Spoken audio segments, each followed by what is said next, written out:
noches, amigos, hermanos, Dios les bendiga. Gracias por estar nuevamente conectado con nosotros en nuestra mesa de mentoreo. Yo soy la pastora profeta Corey Gómez. Bienvenidos. Yo soy el pastor Luis Gómez y qué gozo y qué bendición, qué honor poder compartir con ustedes en esta noche esta palabra que está siendo de gran bendición para nosotros y sabemos que está tocando muchos corazones. Dios me los bendiga. Estamos agradecidos al Señor porque hemos podido traer el compartir la palabra que el Señor nos ha entregado para el año, este año en curso 2020-2021, 5781 en el calendario hebreo, y hemos estado compartiendo la palabra desde más o menos septiembre, ¿no? Octubre del año pasado, y ha sido realmente todo un desafío. El tema en particular ha sido una palabra que ha ministrado mucho a nuestras vidas y por supuesto nos ha confrontado, porque la palabra de Dios es de doble filo y no es solamente que corta hacia allá, pero también corta hacia acá. Y hemos estado tratando, Luis, en esta última parte, es la tercera parte de la palabra profética, o sea, le hicimos algunas divisiones. Y estamos hablando de activar, cómo se activa la unción Elías. Y decíamos desde el principio que iniciamos con esta parte, es que estábamos aprendiendo en la medida que estábamos compartiendo esto. En otras palabras, Dios nos ha estado ministrando en la medida que hemos ido desarrollando el tema. En la clase pasada, la última clase que tuvimos, la entrega anterior no la hicimos a causa de la situación que hubo en la ciudad de esta helada fuera de orden que hubo, pues no había internet, no había electricidad en muchos lugares, no lo hicimos. Pero la última vez que estuvimos trabajando el tema, quedábamos cuando Dios le dice a Elías, o sea, donde hay una manifestación, mejor dicho, de Elías para producir vida de Dios. Elías siendo posicionado en medio de una crisis para producir la vida de Dios. Estábamos viendo específicamente cuando el hijo de la viuda se muere.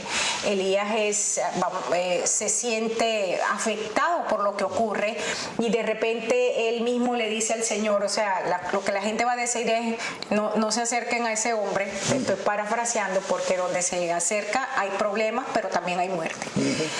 Y vimos todos los pasos que este hombre dio para traer a este muchacho nuevamente a vida. Y me gustaría que retomáramos, ¿no?, el verso en Primera de Reyes 17:24, cuando la mujer le dice a Elías, ahora conozco que tú eres varón de Dios y que la palabra de Yahvé es verdad en tu boca. O sea, que la palabra de Dios no era simplemente una declaración, sino que era una realidad. Esto es muy importante.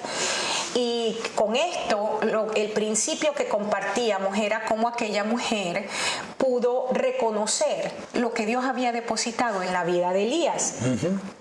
Y mencionábamos el pasaje de Romanos 8, del 18 al 21, y quisiera tomarme el momento para leerlo. Estamos apenas en el repaso para entrar al punto nuevo, y dice el apóstol Pablo aquí, le dice, estoy convencido de que cualquier sufrimiento que soportamos es menos que nada comparado con la magnitud de la gloria que está a punto de ser revelada dentro de nosotros. Amén. Verso 19, el universo entero está de puntillas anhelando ver la revelación de los gloriosos hijos e hijas de Dios, porque contra su voluntad, es decir, la creación, el universo mismo ha tenido que soportar la futilidad vacía resultante de las consecuencias del pecado humano. Esta traducción es espectacular, es la traducción de la Pasión. Pero ahora, con ansiosa expectativa, toda la creación anhela liberarse de su esclavitud a la decadencia y experimentar con nosotros la maravillosa libertad que llega a los hijos de Dios. Y estábamos hablando acerca de que el proceso que vive Elías allí en esa región, en Sarepta, tenía que ver con Dios manifestar, o sea, mostrarle a Elías la necesidad que él tenía de subir a un nuevo nivel de entendimiento de quién era Dios, pero entendiéndose a sí mismo, mirándose a sí mismo como Dios lo miraba, ¿no? Eso era más o menos lo que decíamos. Y preparándome para esta tarde, cuando estaba haciendo el repaso del material, veía algo encima de todo esto, y es que uno de los procesos que sucede en ese tiempo es que la gente de Sarepta practicaba mucho mezclas religiosas. Ellos sincretizaban entre todos los que podían sincretizar. Y Elías, en cierto sentido, había sido hasta ese momento liviano en presentarse en contra de esto. Y es en ese momento, cuando a la mujer se le muere el hijo, que ella acusa a Dios prácticamente de decirle que, bueno, ¿qué tengo yo contra ti, hombre varón de Dios, que me pasa esto? Y entonces en ese momento viene una confrontación en la vida de Elías, que le dice, yo tengo que estar radicalmente con Dios. Así es. Y es donde él cambia y le dice, dame tu hijo. Le dice, pierde propiedad sobre lo que ya te murió, porque la única forma de que tú puedas ver el poder de Dios es sin propiedad sobre eso, y que Dios venga, el poder de Dios fundamentalmente y de una forma poderosa sobre ese muchacho. Amén. Decíamos, y cuando hacíamos el análisis del pasaje de Romanos, tres cosas importantes que veíamos con respecto a la necesidad de nosotros como hijos de Dios manifestarnos, que haya una manifestación de la gloria del Padre en nosotros como hijos. Amén. ¿No? Y decíamos que el tiempo que el verbal allí en el pasaje de Romanos denota que es algo inminente, pronto sucederá, y que pase lo que pase está destinado a suceder. En otras palabras, esto es de las profecías que pase lo que pase, viene a cumplimiento. Viene a cumplimiento. Esto es importante. Y hablábamos entonces, terminábamos hablando de la gloria de Cristo, cómo va a venir a nosotros, va a entrar en nosotros, nos va a llenar, nos va a envolver y se va a revelar a través de nosotros, porque somos participantes de la gloria. Amén. Y con esto es importante que establezcamos el principio. La Biblia dice que Dios no comparte su gloria con nadie, pero la diferencia es que nosotros no estamos del punto nadie, sino que nosotros somos sus hijos. Somos miembros del cuerpo de Cristo. Somos uno con Cristo. Amén. Entonces, esta parte es importante. Ahora bien, me gustaría, cuando decíamos y cerrábamos que Dios condujo a Elías paso a paso, un paso a la vez, en esta primera parte del proceso, un paso a la vez, y veíamos que Dios no lleva a Elías a Kerit, sino hasta después que Elías le dice a Acab lo que le tiene que decir, ¿verdad? No saca a Elías de Kerit, sino hasta que se seca aquel arroyo, y para de darle la comida a través de los cuervos. Claro. Lo lleva a Sarepta. Pero ahora vamos a ver, y esta es la nueva parte, cómo se activa la segunda parte, porque ahora Elías estaba preparado para continuar el proceso. Amén. En la primera parte, primero hubo una confrontación con el rey, y interesantemente de allí vive un proceso de 3 años y medio, hasta que entonces nos encontramos con este primer pasaje con el que vamos a iniciar hoy esta nueva parte, Primera de Reyes 18, 1 al 2, porque es bien interesante. Dice, y pasado muchos días vino palabra de Jehová a Elías en el 3er año diciendo. Es decir, que las instrucciones, no es que Elías no había dejado de escuchar a Dios o que estaba mal, había un proceso en la vida de Elías, y dice que 3 años después, o sea, después de Kerit, 3 años después, el Señor le habla nuevamente y le dice, ve, muéstrate a Acab y yo haré llover sobre la faz de la tierra. Dice el verso 2, fue pues Elías a mostrarse a Acab y el hambre era grave en Samaria. Esto es tremendo. Ahora, vamos a recordar un poquito, Luis, el ambiente que había. Recordemos que había un sincretismo entre la práctica de adoración a los Baales, y el pueblo quería adorar a los Baales y quería adorar a Dios, porque esto es lo que hace Jezabel. Jezabel, y es igual en la operación que tiene en medio de la iglesia todavía en este tiempo. No es que te lleva a que tú niegues a Dios y te hagas ateo. Es que Jezabel opera haciendo un sincretismo religioso. Sí, y eso es lo que ha hecho en toda la historia y lo que seguirá haciendo. Y lo seguirá haciendo. Y que como verdaderos cristianos debemos detectar que no podemos permitir sincretismo o con otras religiones o con ideas humanísticas o con mercadotecnia o con cosas que son extrañas. Exacto. A lo que Dios está haciendo. Lo que fuego extraño, de acuerdo a la palabra. Entonces, dentro de este ambiente se suponía que ellos estaban adorando a Baal, dios de la fertilidad, a Sera, que tenía que ver con también toda la parte de alimentación, de todo esto. Y lo que Dios hace, y yo pensaba hoy, releyendo el pasaje, ¿verdad? Reestudiando, qué interesante que el profeta, un hombre tan radical, entrega una palabra. Y yo me ponía por un momento en los pies de Elías y pensando en mí misma, cómo yo, delante de las circunstancias adversas, y cuando yo espero que la justicia de Dios se establezca, yo quiero apresurar eso. Y yo me imagino que Elías en ocasiones dijo, pero bueno, Señor, la palabra que di venía de parte tuya. ¿Por qué está pasando el tiempo? Y pasa el tiempo y pasa el tiempo y tú no terminas de hacer. Pero Dios tenía un proceso. Y encontramos en este pasaje, dice que Dios le habla a Elías, le dice, ahora sí te vas a mostrar acá. Y esa frase, el hambre era grande en Samaria. Habían entrado en un proceso de carencia en todos los sentidos. Dios estaba llevando al pueblo, porque no era un asunto solamente de demostrar que Elías era su siervo. Aquí es donde el proceso en la vida del profeta, me incluyo yo, es fuerte, porque nosotros queremos ser respaldados por esa palabra de Dios operando inmediatamente delante de la gente. Pero Dios está interesado también en mostrarle a la gente quién es Él. Y esa operación, no porque Dios no pueda hacerlo antes, sino porque el ser humano es tardo para aprender. Un proceso de hambruna. La hambruna trae consigo enfermedades, la hambruna trae consigo cantidad de situaciones en una nación. Dice que el hambre era grande, era el tiempo exacto para que Dios volviese a entrar en el escenario a través de su siervo Elías. Sí, y es bueno aclarar ciertas cosas cuando hay hambre. Por ejemplo, acá tenían nublada su forma de ver las cosas. Entonces la gente pierde su capacidad cognitiva en un sentido, porque no es capaz de poder ver las cosas desde una perspectiva objetiva, sino desde la perspectiva de hambre.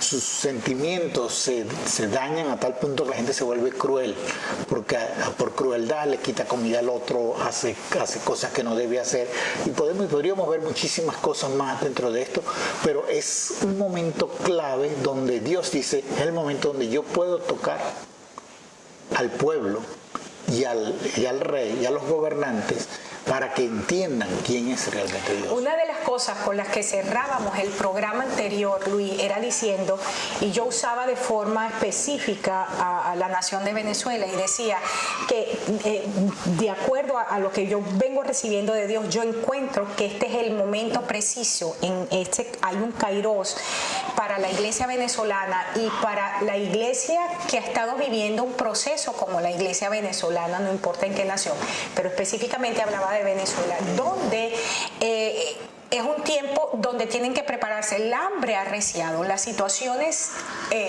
crueles han arreciado, pero es exactamente el tiempo donde Dios requiere que se levante una generación, Elías, que manifieste la gloriosa, vamos a decir, la gloria espectacular de nuestro Dios en medio de las circunstancias adversas. Y yéndonos aquí, 3 años donde no solamente 3 años y medio, una nación estaba en hambre a causa de haber dejado a Dios, pero también un profeta que había madurado, porque los dones no son suficientes, hay un carácter que también tiene que acompañar el don. Claro.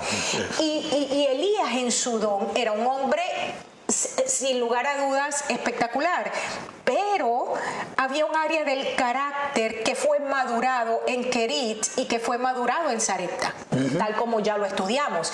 Y para el momento que de esta confrontación que está a punto de ocurrir, era necesario el proceso también en la vida de Elías. Claro, imprescindible, y es por eso que Elías pasa por diferentes etapas dentro de la vida de esta mujer. Muchas de ellas quizás no podríamos estudiarla en forma extrabíblica, pero la claridad es ver ese momento en que la unción de Elías, o la unción Elías, la que estamos estudiando, se muestra claramente, y es cuando él puede a tomar el niño muerto, el niño que se separó completamente del padre por la muerte, y ahora él puede retornarlo a la madre con la vida y la plenitud de una nueva vida, de un nuevo fruto, de un fruto que puede alcanzar todo su potencial. Así es. Entonces estamos hablando de un hombre que para este momento específico de la historia, 3 años y medio después de haber hablado con Acab, encontrábamos que a nivel de como persona en su carácter había entendido su propósito verdadero como profeta. Y esto es importante decirlo porque la generación profética, y yo hablo como profeta, pues nosotros venimos con los dones proféticos desde muy pequeños, ¿verdad? Porque el don profético bíblicamente encontramos que viene, es entregado desde el vientre. Este es otro tema, pero estoy haciendo la salvedad. Ahora, el hecho de tener dones proféticos no significa que somos maduros. Y podemos hablar y podemos entregar una palabra y podemos operar con bastante claridad en el don profético. Pero hay una necesidad para el momento histórico que estamos viviendo de un carácter formado. Y encontramos aquí dentro de lo que es este modelo Elías, que estamos ansiosos y deseosos de poder entender a profundidad cómo se activa esta unción. Encontramos que para el momento específico que le va a corresponder vivir en la confrontación que va a ser a 900 profetas, es que él había entendido cuál era su propósito real como profeta, que no era solamente hacer una confrontación al pueblo, pero era más allá de eso, era poder hacer volver el corazón de Israel al verdadero Dios de Israel. Y tratando aquí de poner algunas cosas en orden, si Jessy me lo puede poner aquí, esta que tengo. Encontramos entonces que dentro de lo que es el propósito real del profeta hay 2 aspectos. Una, revelar a Dios, pero revelar a Dios como el Dios verdadero y como Padre. Hay algo que no podemos separar, y esto a nivel de teología moderna, de las situaciones que estamos viviendo. Nosotros no podemos separar Dios como creador, como rey, como señor, como soberano, pero no lo podemos separar de su rol padre, así como no podemos separar el rol padre del rol rey soberano de toda la tierra. Esto es importante porque cuando separamos esto, cuando simplemente los ¿cómo se dice en español? Lo hacemos compartimientos, perdón, y discúlpenme que a veces se me va el español. Cuando nosotros hacemos esos compartimientos, los ponemos en departamentos, entonces creamos los problemas que tenemos de teología en el tiempo presente. Sí, un montón de problemas que nos llevan a esperar cosas que no vienen de Dios. Cosas que no vienen de Dios. Entonces, primer propósito que Elías entiende en este proceso a lo largo. Primero era revelar a Dios, revelarlo como el dueño soberano, único rey de Israel y de toda la creación, pero también como padre. Y aquí encontramos, es interesante que en esta revelación, a mí me llama mucho la atención que fue 3 años después, dice la Biblia, porque contando desde Kerit. Y en el caso de Éxodo 19:10, el Señor, hablándole a Moisés, le dice, prepárense para el día 3. Ya nosotros hablamos de esto. O sea que el día 3 en la Biblia, que tiene que ver con día, con año, con era, tiene que ver con un tiempo de resurrección, un tiempo donde la vida de Dios es ministrada, y ese es el tiempo que estamos viviendo. Amén. El día de tiempo de poder, el pasaje de Oseas siempre va a ser clave para este tiempo, donde dice que el tercer día nos resucitará y viviremos delante de Él. Así es. La segunda cosa de lo que era el estar entendido en el propósito real como profeta tenía que ver con ministrar la verdadera vida de Dios. Y cuando estamos hablando de la verdadera vida de Dios, una frase que es muy común en la jerga nuestra como seres humanos tiene que ver con calidad de vida.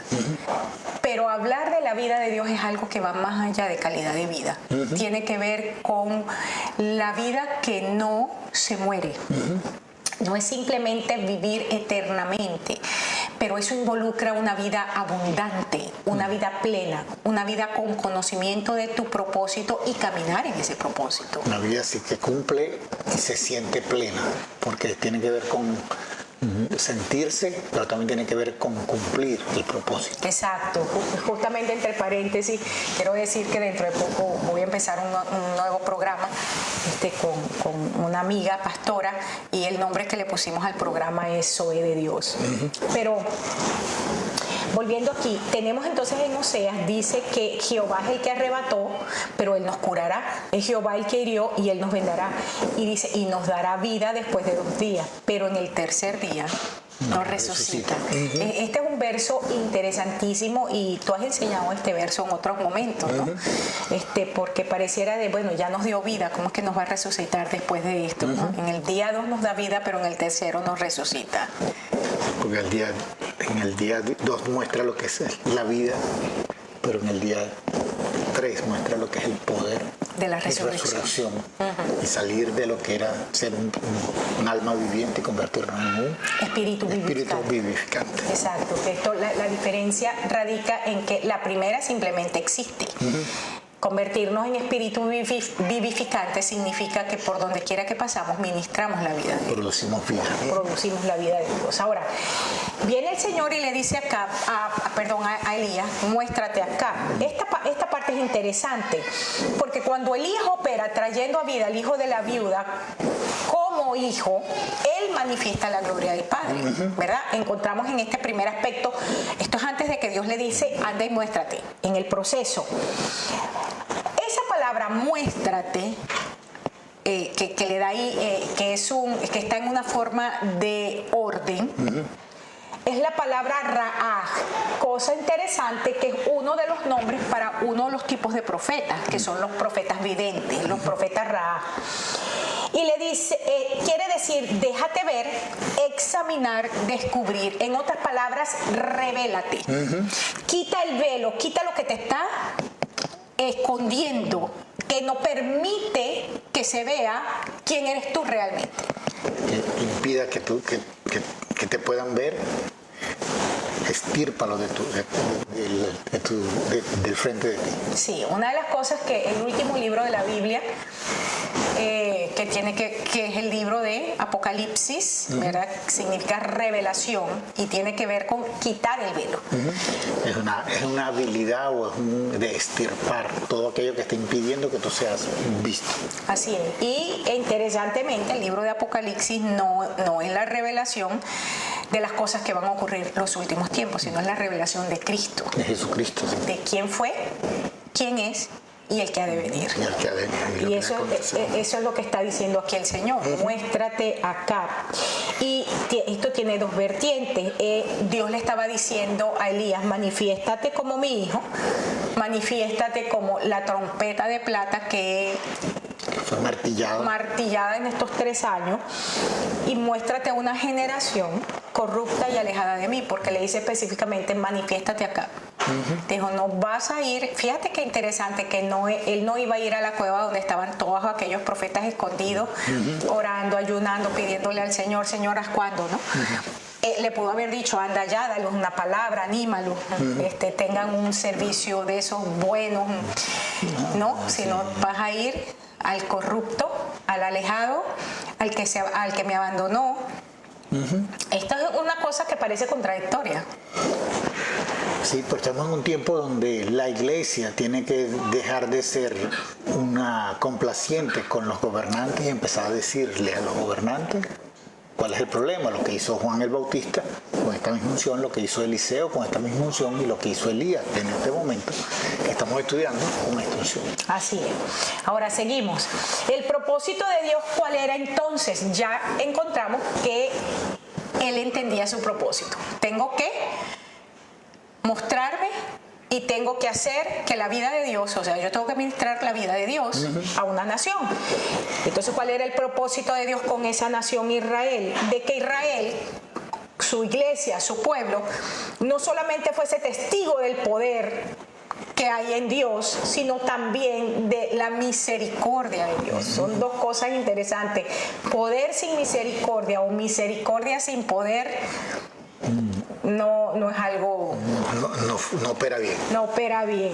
No opera correctamente. Y el vaso Elías, el vaso generación Elías que Dios ha estado preparando en estos años, porque nos ha estado preparando, nos ha metido en una máquina, en una de esas ruedas de fundición, nos ha metido a altas temperaturas, hemos tenido que vivir, Luis, la generación Elías de este tiempo, hemos tenido que vivir el rechazo, hemos tenido que vivir el oprobio, hemos tenido que vivir las acusaciones, hemos tenido que vivir el descrédito, hemos tenido que vivir el abandono, hemos tenido que vivir una cantidad de situaciones que realmente decir, yo me gozaré en el Señor, así a tener que decir yo escojo gozarme en el Señor, son dos cosas distintas. Y la generación Elías, por eso yo insisto tanto, hay una generación que está emergiendo porque ha sido tratada por Dios de una manera fuerte, pero definitiva.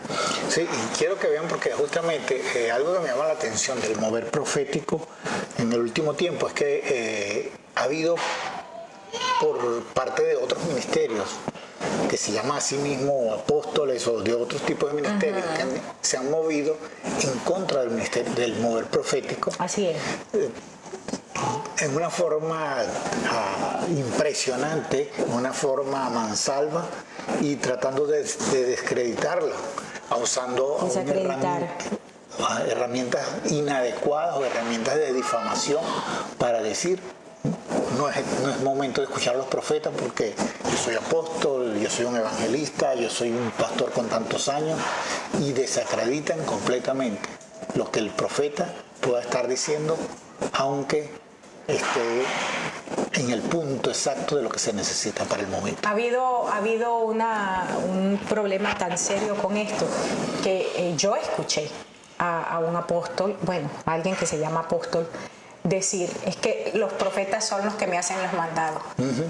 O sea, a ese nivel. Es bastante serio. Pero seguimos aquí. Encontramos entonces que el Señor le dice a Elías, muéstrate acá. Y lo primero que Elías hace es, después del proceso, es que obedece. Elías obedece al Señor, y esto allí en el verso 17 al 18 dice que cuando se encuentra con Acab le dice lo siguiente: ¿eres tú el que turbas a Israel? Y me encanta la respuesta del profeta: yo no he turbado a nadie.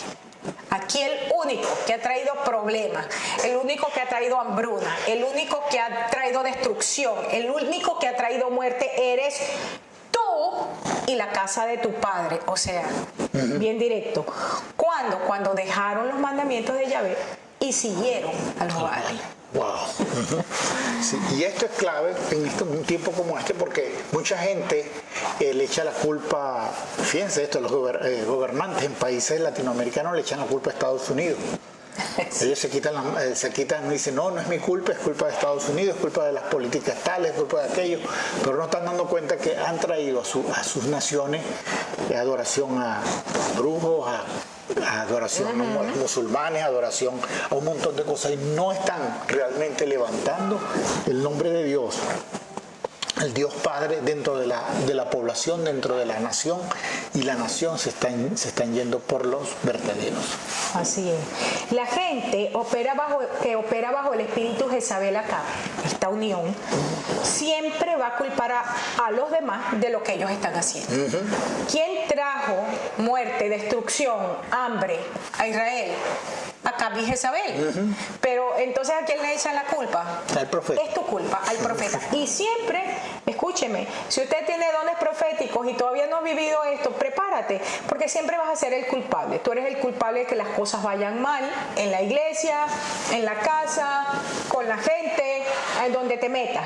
O sea, siempre el profeta lleva la culpa. Pero me gusta el hecho de que Elías no se queda como la gente espera que no digas nada. Cada vez que la gente me dice eso, digo, qué poco entendimiento de lo que es un don. O sea, el profeta no es pastor.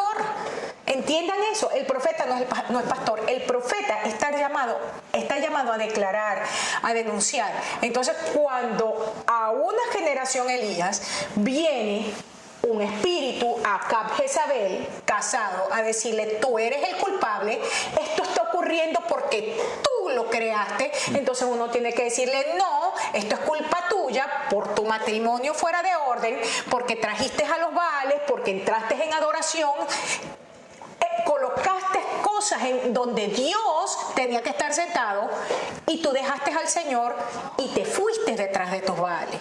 Esto es importante decirlo. Ahora, la palabra turbar, Luis, que se utiliza aquí es la palabra acar, que significa literalmente como revolver el agua. Quiero que entiendas esto. El espíritu Acab Jezabel siempre van a tomar la palabra de Dios, que es agua limpia. Recordemos que en Efesios dice el lavamiento del agua por la palabra, que es lo que prepara la novia. Revuelven el agua, la ensucian y hacen que la gente tome palabra contaminada. Esto es lo primero que hace, según esta palabra turbar en el hebreo. No sé si vas a decir algo. No, está bien. Tiene un figurativo, de forma figurada, tiene que ver con afligir, tiene que ver con atormentar. En otras palabras, el espíritu Acab Jezabel, ese matrimonio, lo que produce es un aturdimiento, pero también es tormento. En otras palabras, es como está en el infierno. Porque en el infierno hay tormento, ¿verdad? Entonces, es el espíritu Acab Jezabel a nivel nación, a nivel iglesia, a nivel hogar, siempre van a producir tormento. Así que si tú estás casado con tu Jezabel, o si tú has hecho pacto Jezabel-Acab, pues no esperen otra cosa, sino tormento. O sea, demonios trayendo literalmente tormento, aflicción a sus vidas, porque eso es así.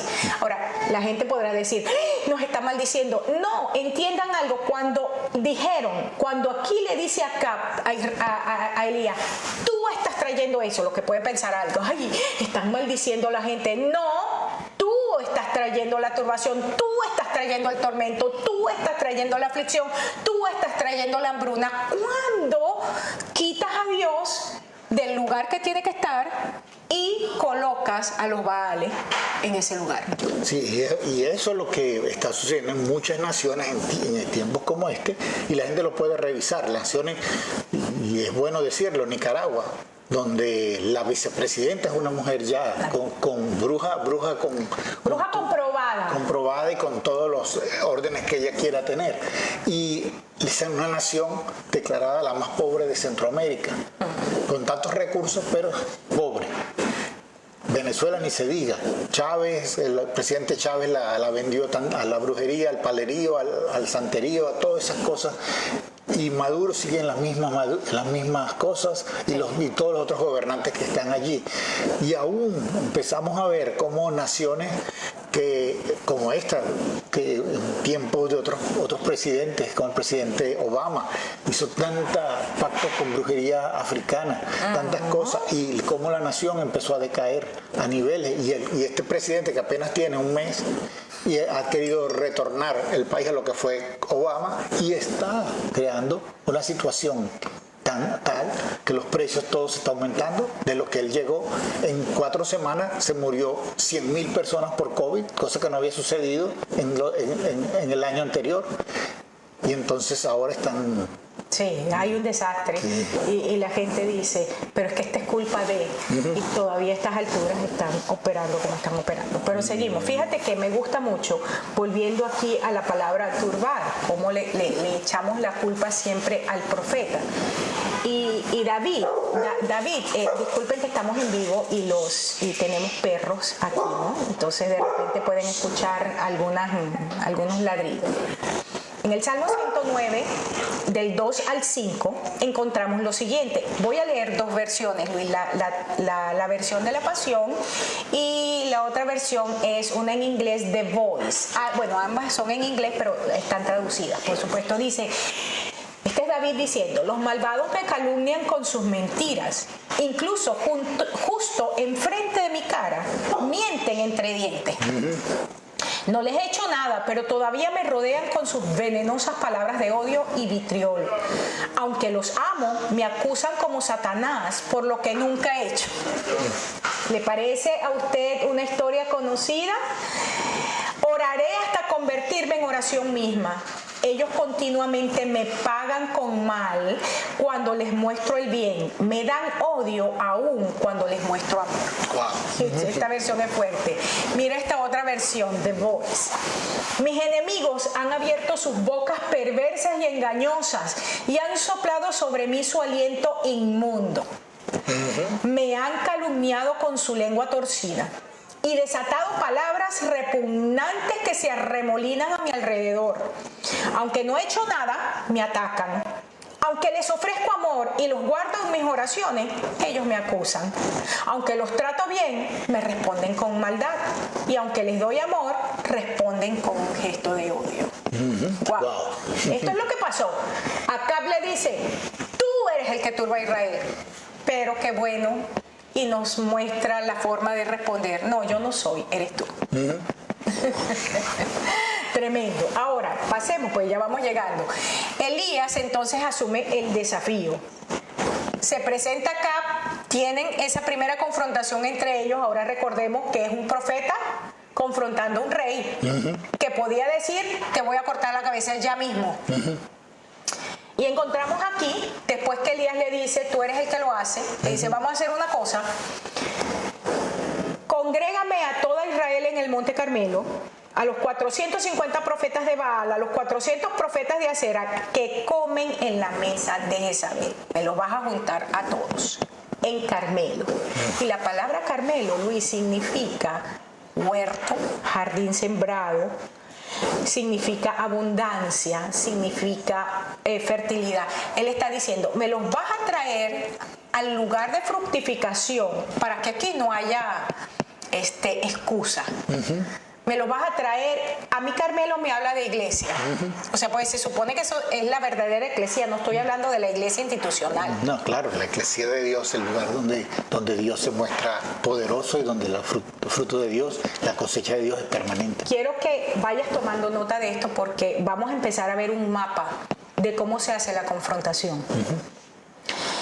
Y específicamente la gente que él pide que vaya es los hijos de Dios, Israel, aquellos que se habían apartado completamente del Señor, y los profetas, pero ¿cuáles? Los que comían de la mesa de Jezabel. Él no dijo, búscame, porque el rey tenía que saber que habían profetas escondidos en las cavernas, ¿verdad? Era el rey. Jezabel lo sabía. Por lo menos tenían que tener una idea de que algo estaba pasando. Algo estaba, exacto. Y le dice, me vas a traer específicamente a los que comen de la mesa de Jezabel. ¿Y qué significa comer en la mesa de Jezabel? Porque es importante que entienda. El que come de la mesa de Jezabel termina en la cama de Jezabel. Ay, ay, ay. Esto pega duro. Apocalipsis 2, 20 al 22. Esta fue la misa de mentoreo anterior. No me voy a quedar ahí, pero lo tengo que leer. Tengo en contra tuya que toleras a Jezabel, que se dice profetiza. ¿Y qué es lo que significa comer en la mesa de Jezabel? Enseña quién es tu maestro, quién es tu maestra, de dónde estás recibiendo la enseñanza, qué es la conversación en tu casa. Yo siempre me voy ahí. ¿Cuál es la conversación en la casa? ¿Cuál es la conversación en la mesa? ¿Hay familias que se llaman cristianas que no tienen, y discúlpeme, no, y si usted se ofende es su problema, no es el mío. Luis, que no tienen 3 dedos de frente para pensar un poquito. Y por eso es que toda la conversación que tienen siempre es crítica. Enseña, seduce a mis siervos a fornicar, y dice que la fornicación ahí está, va junta con comer lo sacrificado a los ídolos. O sea, la mesa de Jezabel se come lo sacrificado a los ídolos, y eso lleva a fornicación o adulterio espiritual. Y dice, yo la pongo en cama, en gran tribulación, a los que con ella están adulterando. Los que comen en la mesa de Jezabel terminan en adulterio con Jezabel. Así de simple.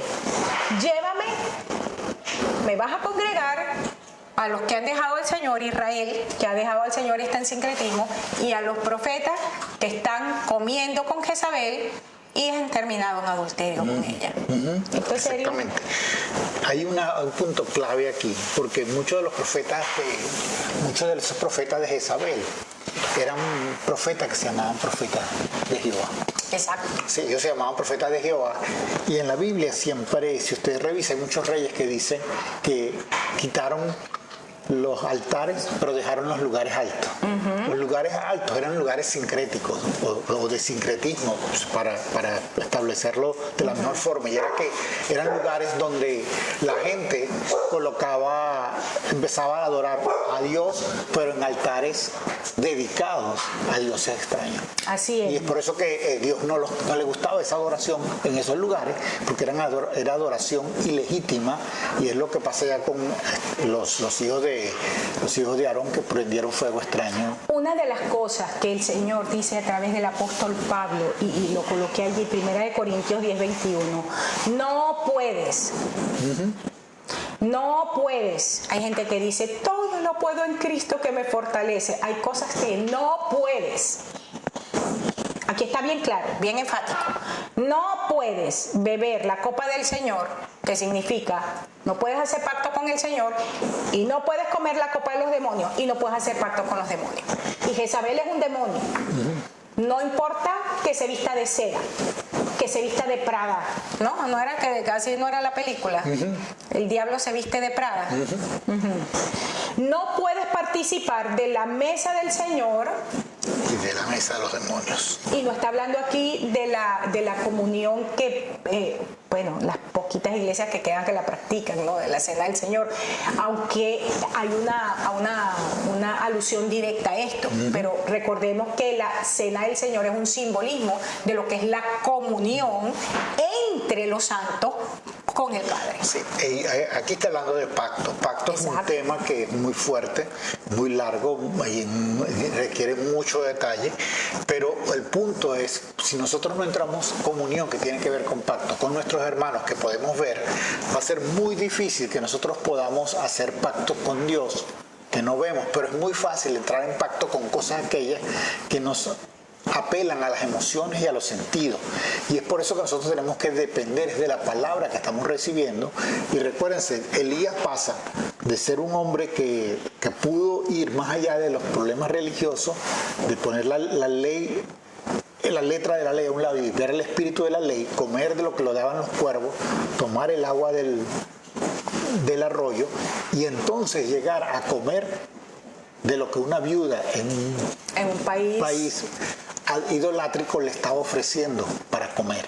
Entonces nosotros estamos en un momento donde tenemos que depender de la palabra de Dios, de lo que Dios está diciendo, y transformarnos a tal punto donde nuestros sentimientos se sometan a lo que Dios dice y nuestras emociones se sometan a lo que Dios dice. Amén, amén. Una de las connotaciones importantes y relevantes de la mesa con respecto a la Biblia, y esto solamente lo voy a mencionar y vamos a pasar al siguiente punto porque ya tenemos poco tiempo, es que en lo que tiene que ver en lo que es la cultura bíblica del tiempo que está escrito, es que compartir la mesa con alguien implicaba que tú compartías sus valores sociales y sus valores religiosos. Por eso Pablo es tan enfático cuando dice, tú no puedes pretender compartir la mesa del Señor y también la mesa de los demonios, ¿no? Sí, y aquí estás estableciendo algo clave. la Biblia dice que en el libro de Timoteo que si todo lo comes con acción de gracia es santificado. ¿Y por qué esto no se contradice? Porque una es comer haciendo comunión con un grupo de gente que no comparte ni tus valores ni tus ideas. En el otro es comer simplemente para satisfacer la necesidad de nutrición del cuerpo. Exactamente. Con respecto a esto, me gustaría que viéramos el pasaje, cosa que entre paréntesis, personalmente me gustaría en otro momento poder hacer un estudio de esto. O tú puedes hacerlo, ¿no? Aunque yo estoy trabajando con ese capítulo realmente los domingos. Y este es un pasaje demasiado revelador, que tiene que ver con no puedes pretender comer de esta mesa y de esta mesa. Jesús, hablando de sí mismo, empezó a decir: yo soy el alimento que está servido en la mesa. Dice: yo soy el pan vivo que descendió del cielo. Si alguno come de este pan, de sí mismo, de él, vivirá para siempre. Y el pan que yo daré es mi carne. Entonces ya lo pasa de algo que sonaba muy espiritual a algo tangible. No puedes tener comunión en la mesa del Señor y en la mesa de los demonios. Mi carne, así como me están viendo, es lo que está diciendo, es lo que yo voy a entregar por la vida del mundo. ¿Cómo se cumple esto? Literalmente el cuerpo de Cristo, ¿verdad? Fue colocado en el madero, lacerado, todo lo que pasó, y colocado en el madero para ser crucificado. Verso 53, Jesús les dijo: de cierto les digo, si no comen la carne del Hijo del Hombre, ¿a qué se refiere? Si no se hacen participantes de esa muerte, ¿verdad? Tú no te comes la carne viva de un animal, bueno, a menos que tengas otro problema, ¿no? Y bebes su sangre, no tienes vida en ti. No hay vida. Si tú no comes la carne y no bebes el vino, vuelvo a decir, este es un pasaje muy revelador y muy profundo, del cual no vamos a profundizar. Ya tú estás diciendo que estás preparando este pasaje para una de las enseñanzas. Ya empecé a darle, se llama Jesús el pan de vida en los domingos. Ahora fíjate, esto era una herejía para los judíos. ¿Qué está diciendo este tipo? No, si nosotros no podemos comer la sangre, porque estaba en la ley de Moisés, y el Señor aquí está diciendo algo que parecía contradecir la ley de Moisés. Estaba diciendo: si tú no te comes mi carne y si no te bebes mi sangre, entonces tú no tienes vida, simple y llanamente. Y dice: el que come mi carne y bebe mi sangre tiene vida eterna, y yo le resucitaré en el día postrero. Amén. Ahora, ya leímos, en el segundo día nos da vida y después nos resucita. El que come mi carne y bebe mi sangre, entonces ahora empieza a decir qué es lo que ocurre. Permanece en el Señor. Y nosotros sabemos que Jesús habló diciendo: yo soy la vid y tú eres el pámpano. Pero si tú eres la rama, pero si tú no permaneces, si tú como rama no estás pegado en mí, no permaneces en mí, no da fruto. Y lo que no da fruto se corta y es echado en el fuego. Entonces aquí está dando la clave: ¿cómo permanecemos en el Señor? Comiéndonos la carne, comiéndonos la carne. Razón. Exacto. En otras palabras, participando de la mesa. Allá un montón que dice, yo no quiero participar de la mesa porque hay COVID allí. Participo de la mesa de Walmart, participo de la mesa de viajar, participo de la mesa de todo, pero yo no, es que la iglesia no es esto. Claro que no es eso, la iglesia es esto. Y la única manera de relacionarnos es que estemos juntos. Claro. ¿Cierto? Claro, sí. Entonces, un gentío que dice: no, la gente se está muriendo de esto, por eso yo no voy a la iglesia.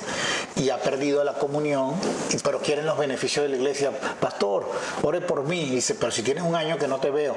Bueno, pero usted sabe que el COVID, dice, y bueno, en la iglesia oramos para que la gente se sane. Sanidad. Ahora, volvemos a lo mismo, la frase: no has ido a la iglesia. No estamos diciendo no has ido al local. Lo que estamos diciendo es no has entrado en comunión con el pueblo de Cristo. Y yo quisiera que en este momento, en este tiempo, cada vez que hables de la frase, hagas la alusión de que eso es lo que quieres decir, que no estamos sin entendimiento de lo que estamos diciendo.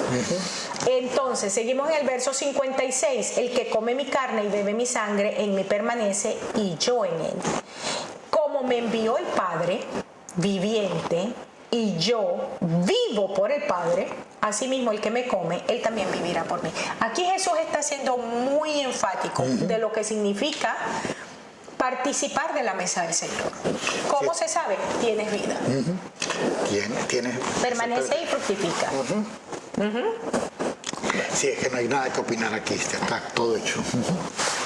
Seguimos porque ya estamos cerca de terminar con esta última parte. Entonces dice que Acab convocó a los hijos de Israel, reunió a los profetas en Carmelo y entonces hay una segunda confrontación. Primera confrontación fue al rey. Muy de orden Elías. Elías dijo, tú serás muy rey, pero tú, el día que dejaste al Señor, hiciste el matrimonio que hiciste fuera de orden, trajiste tormento y angustia y turbación a la nación y a tu propia vida. Claro. O sea que sabemos que Acab era un hombre atormentado, ¿no? Sí, hay varias cosas que lo dicen, y lo podíamos ver en lo que describe la Biblia con esto, pero está bien.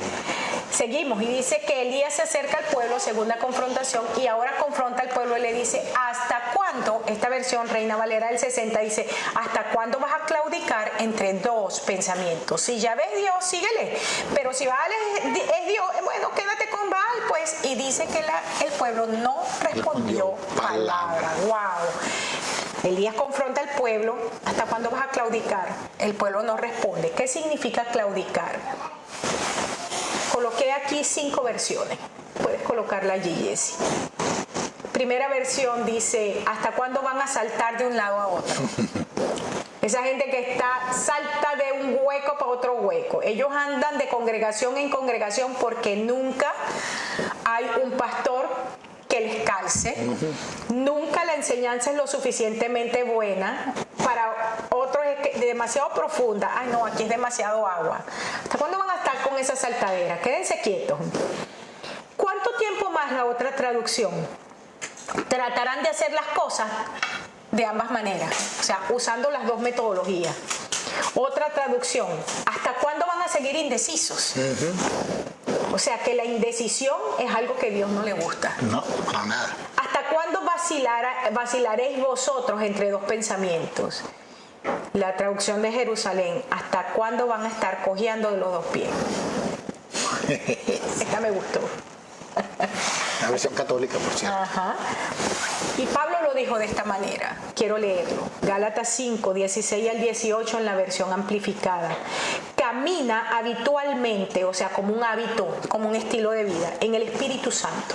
Búscalo y responde a su guía. Y entonces, ciertamente, no cumplirás el deseo de la naturaleza pecaminosa que responde impulsivamente sin tener en cuenta a Dios. Si tú haces un hábito buscar al Señor, no vas a responder a los impulsos. Sigue diciendo, porque la naturaleza pecaminosa tiene su deseo que se opone al espíritu y el deseo del espíritu se opone a la naturaleza pecaminosa. Entonces establece, porque estas dos, la naturaleza pecaminosa y el espíritu, están en oposición directa entre sí, continuamente en conflicto. De modo que ustedes como creyentes no siempre hacen las cosas buenas que desean hacer, pero si eres guiado y guiado por el Espíritu, no estás sujeto a la ley. Si es un hábito buscar al Señor, la ley de la carne no me controla. La ley del Espíritu. Amén. Es la que hay que buscar. Amén. Y con esto vamos a terminar. Y dice que el pueblo no respondió palabra. Wow. Frente a una confrontación, no respondió palabra. Sí, hay algo que, por supuesto, esta confrontación de Elías es clave porque confronta al rey con realmente lo que está pasando. Tú te alejaste completamente de Dios y trajiste dioses que no eran. Pero el pueblo lo confronta le diciendo, ¿hasta cuándo vas a claudicar entre dos pensamientos? ¿Hasta cuándo vas a estar indeciso? ¿Hasta cuándo vas a estar saltando y cojeando con los dos pies? Entonces, eso es horrible, cojear con los dos pies es bien horrible. Esta parte es algo clave y particular que está aconteciendo en diferentes momentos en la vida de de lo que se llama iglesia institucional, porque la gente en un momento dice una cosa, en otro momento dice otra, y empiezan a hablar. Yo recuerdo ciertos pastores que nos han hablado en algunos momentos y dicen, tienen que hacer esto les va a producir líderes que en los seminarios duran 10 años para formarlos, en 8 meses los tienen. Y resulta que después todos esos líderes terminan en pecado, todos esos líderes terminan porque nunca fue formado un carácter, nunca fue formado nada de este estilo. Trajimos ideas del mundo, las colocamos dentro de la iglesia y pensamos que se estaba haciendo las cosas bien. Produjimos, pero no produjimos lo que Dios quería, produjimos lo que el mundo quería. Y está mucha gente haciendo esto, y cuando los confrontas con que esto está sucediendo, la gente se queda sin palabras, porque la gente no sabe exactamente lo que está haciendo. Nosotros estamos llamados en un tiempo como este a traer una confrontación con todos los elementos clave y certeros de que lo que estamos diciendo tiene una evidencia completa y podemos demostrar a la gente, esto fue lo que tú hiciste. Especialmente tiene que haber estamos arraigados, cimentados en Cristo. Amén. Yo quiero que vayamos ya cerrando por esta noche. Y la semana la próxima entrega vamos a hablar acerca de todo lo que ocurrió en la forma de hacer el holocausto de parte de Elías. De hecho, nuestra visión como iglesia está fundamentada en eso, exactamente en este pasaje. Y nos vamos a tomar el tiempo la próxima entrega para poderlo ver, porque ha sido la visión que Dios nos entregó llegando a esta nación con respecto al ministerio que nos entregó, un ministerio de Elías. Y por eso quizás es que nosotros nos identificamos tanto con estos pasajes. Pero vamos a estudiar entonces la próxima entrega, Primera de Reyes 18, 23 al 24, y vamos a ver allí, Luis, algo que yo he llamado un mapa. Tú sabes que para llegar a un sitio tú necesitas las instrucciones, ¿verdad? El mapa. Y hay un mapa de Dios para nosotros poder no solamente confrontar, pero también destruir el falso mover profético que ha traído confusión al pueblo de Dios en el tiempo que estamos viviendo. Y recuerden que aquí, a nivel de profecía, no estamos hablando solamente de iglesia institucional, sino estamos hablando también de gobiernos, ¿verdad? Entonces es importante que estemos claros. Quiero darles las gracias por haber estado conectados con nosotros. Algunas personas apenas me preguntaron por el material, les coloqué, si usted está interesado en el material, por favor, escriba a mi privado o puede también escribirme por email. Por favor, Jessy, coloca mi email allí, ponlo como mensaje, luis1gomez@hotmail.com. Usted dirá, pero ¿por qué no dice Corey? Bueno, porque yo le robé el email a mi marido en los 90. Hace muchísimos años. Muchísimos años, y ya él me lo dejó. Entonces es mío porque ya tiene conmigo más de 20 años. luis1gomez@hotmail.com. Escríbame al privado, entonces, o allí al email, o escríbame al privado del Facebook y vamos a ponernos de acuerdo con lo del material. Y más que decir, nuestra oración es que el tiempo que estamos viviendo es un kairos, lo escribía ayer, es un kairos de Dios, tiempo de subir a un nuevo nivel de gloria, Luis, es tiempo de transicionar realmente, que era la palabra que el Señor me entregaba ayer. Hay que transicionar, y yo decía, sí, porque el que no transiciona no será usado en el nuevo tiempo. Hay un desafío que Dios nos está haciendo, y el desafío para poder transicionar es confrontar una realidad que permitimos que echara raíces en nuestras familias, en nuestras congregaciones, en nuestras naciones. Es tiempo de confrontar, es tiempo de levantarnos como verdaderos hijos de Dios y manifestar a Cristo. Amén. Como debe ser. Quiero darte las gracias, entonces quiero bendecirte y declarar sobre tu vida que el espíritu de revelación y de entendimiento venga sobre ti en este tiempo. Si tienes preguntas, puedes también hacerlas, elaborarlas y con mucho gusto nosotros estaremos respondiendo. Podemos hacerlo también por escrito, pero también podemos hacerlo en nuestro próximo programa. Bueno, sin más que decir, Dios te bendiga, Dios te guarde, nos vemos en la próxima entrega. Dios te bendiga, gracias por estar con nosotros.